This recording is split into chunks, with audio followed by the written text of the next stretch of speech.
Welcome back. All right, today we're going to talk about the Vancouver Canucks. Now, I do have an Abbotsford Canucks hat on, your Calder Cup champion Abbotsford Canucks. I'm wearing a Flying V for a simple reason. It feels like there's a separation between the champion Abbotsford team and the Vancouver team, the parent club, and some dysfunction there. And by saying some dysfunction, I'm probably underselling it a little bit. That being said, the team only missed the playoffs by 6 points. Did the Vancouver Canucks. So the approach this offseason seems to be to stay near or get into the playoffs. Adam Foote takes over as coach with the exit of Rick Tocchet. Apparently that was done in part to appease Quinn Hughes, and totally understandable. This is a team that's going to hinge on a few players, and we'll get there when I talk about the lineup. Now, they still have cap space. I would think this $3,270,000 that Puckpedia is showing will be gone soon. Rumors of Roslovic being on their radar make some sense. I really do wish that they'd have a little bit more roster space for some Abbotsford guys who had very good years. Show a little bit of faith in the AHL team that just won the championship, but we'll see how things go. So looking at their lineup, Nils Höglander, 72 games, 8 goals, 17 assists, 25 points. Puckpedia has taken the gutsy move of putting him on the first line in their depth chart. And I like that. I do. I think Höglander could very well be a very good winger for them. He's a hard worker. I think he can get into the 20-goal range. Do you want more points from a first liner? Absolutely. But for the Canucks, they don't have a lot of talented top six forwards who can step in. So give Höglander the shot. Jake DeBrusk, $5.5 million cap hit till 2031. He had a very successful first season, I thought, with Vancouver. Yes, he's very streaky. A lot of goal scorers are. 82 games, 28 goals, 20 assists, 48 points. Drew O'Connor, of course, acquired from the Penguins. I've seen questions being asked of, can he replace Dakota Joshua? No. No, he cannot. They do not play the same game. But he can help the Canucks offense change a little bit by being in that third line spot if he's there. Max Sasson, 29 games, 3 goals, 4 assists, 7 points. I wouldn't mind seeing Sasson get a shot at the parent club. Now, of course, the most divisive figure in Canuck fandom is Patterson. Elias Patterson, the first E. Patterson, or EP40, as he's also been dubbed. And I've got, of course, the Patterson sign there. Now, he has an $11.6 million cap hit till 2032. And you will know this if you talk to any Canuck fan for longer than 5 seconds. 64 games, 15 goals, 30 assists, 45 points. He knows he had a bad season. He knows he needs to be better. And if this season is going to be better than last season, Patterson has to be the guy up front. It is going to come down to 3 players, I think, for Vancouver. Patterson, Hughes, and Demko. But this is not a season preview. This is just an off-season look at things. Just throwing out there, those 3 players, I think, are going to be the key. Now, Philip Hedl has recently been quoted that he feels good. He feels like he'll be ready to go to start the season. That would be great. He has a $4.44 million cap hit till 2027. And with concussions being as concussions are, there are young players who go through concussion problems and then they're able to come out on the other side. They're able to play mostly full seasons, but there are those that it submarines their career. Now, after the trade from the Rangers, Hedl played 15 games, 2 goals, 4 assists, 6 points in those 15 games. I thought he looked better at the start than he did towards the end of that 15-game stretch, but he ends up with another concussion, and that is a concern, right? You also have Teddy Bluger. You have Ratu, 33 games, 7 goals, 4 assists, 11 points. He's expected to be fully healthy once we reach the training camp part of the year. And I would love to see Ratu get a chance to play and maybe end up in a third line spot. I think if it's Bluger and Ratu, I'd rather see Ratu get that third line chance and Bluger end up on the fourth line, but we'll see what happens. Then on the right side, you got Brock Besser. Besser doesn't leave. $7.25 million cap hit till 2032. In 75 games, he had 25 goals, 25 assists, 50 points. I think he can bounce back. This was kind of a down year from the year before. I think he can get back to the 30-plus goal range. I don't know if he gets back to 40, but I think if he's in the 30-plus range, I think the Canucks are happy. And then Evander Kane. What's Evander Kane going to do for Vancouver this year? Now, he didn't play during the regular season for Edmonton, but in the playoffs, 22 games, 6 goals, 6 assists, 12 points.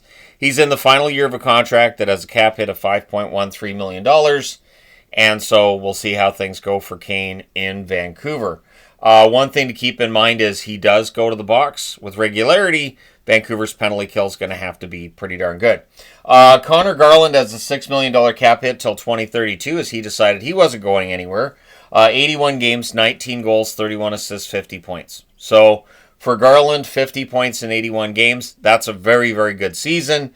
And so I won't be surprised when people say, why wouldn't Garland be in a top 6 role? I will say I think there's a good top 6 here. That issue is that number 2 center spot if Heedle's not coming in playing really, really well like he can, but he has to be healthy to get there. And then you got Kiefer Sherwood, 78 games, 19 goals, 21 assists, 40 points. Sherwood was an absolute beast for Vancouver during the season. Now, depth-wise, they have Lekkerimäki, 24 games, 3 goals, 3 assists, 6 points. If Lekkerimäki doesn't make the team out of camp, I think that will disappoint people. I think if he doesn't end up in the top 4 lines, that will disappoint some people. In fact, I could see Lekkerimäki getting in there instead of Sasson. Carlson, I'd be very surprised if he doesn't end up in this top 12. We'll see what he does. 23 games. He also had 3 goals, 3 assists, 6 points, same as Lekkerimäki. Nils Aman got into 19 games with 1 goal, 5 assists, and Arshdeep Baines, 13 games, just the 1 goal. But he had a strong run in Abbotsford, so I think he will get a good look, especially during the preseason. We'll see what he can do. And also, kind of on the radar now is Ty Mueller. Mueller, I think, is on the radar for Vancouver after a very strong first season in Abbotsford. Now, on the blue line, it's Quinn Hughes and Quinn Hughes and Quinn Hughes. He has a $7.85 million cap hit until 2027. 68 games played this past season, 16 goals, 60 assists, 76 points. One thing that all of the Hughes brothers seem to have in common is missing time with injury. And Vancouver cannot afford that any more than New Jersey can afford that with Jack Hughes. So we'll see how Hughes does, if Quinn's able to stay healthy this full season, and if he can get into the 90-95 point range, and what that'll do for his Norris chances, as the Norris will probably come down to Makar and Quinn Hughes, right? That seems to be the likeliest outcome. Filip Hronek, a $7.25 million cap hit till 2032. 61 games played, 5 goals, 28 assists, 33 points. Hronek is a good defenseman, and he's a good top 4. I still think Vancouver could use another defenseman, but we'll see if that happens before the season starts. Patterson, and this is Marcus Patterson, who after his trade from Pittsburgh, 31 games, 1 goal, 10 assists, 11 points. He, of course, got a huge contract extension from Vancouver before playing a game. $5.5 million cap hit until 2031 for Patterson. You have Tyler Myers on the right side. Of course, Myers, much maligned over the years, but I think now with his cap hit being where it is, I don't think that's an issue now. Myers was a good defenseman for them. And then you've got Elias Pettersson, right? DPD.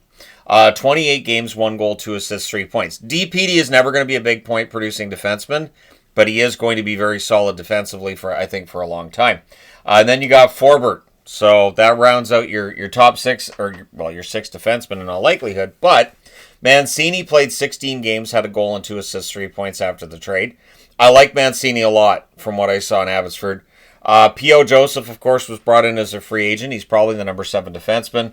Brisebois, what do they do with Willander? Does Willander push his way into a spot? So for Vancouver, there are a couple of possibilities that could help with this depth chart, which could be Mancini and Willander. You also have Jet Wu, and you have Kudryavtsev. Kudryavtsev played 2 games for Vancouver this past season, did not record a point, but he's been good.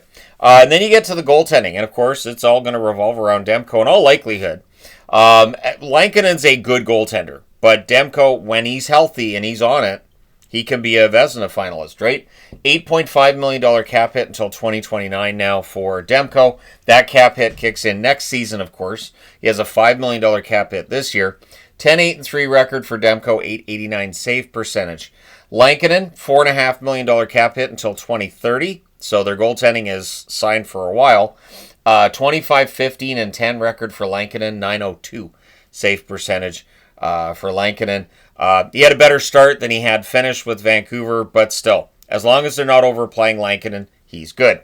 Tolopilo might be part of the reason, too, why you can let go of Shilovs. Tolopilo comes up, played a couple of games for Vancouver, went 1-1 with an .885 save percentage. They also have Jiri Patera and Ty Young. It feels like has been around forever in the Vancouver organization, and I think they should give him a chance. I mean, hey, he was on Canada's Amazing Race, so why not? Just as like a guest thing when they went to the Abbotsford Center. But either way, give him a shot.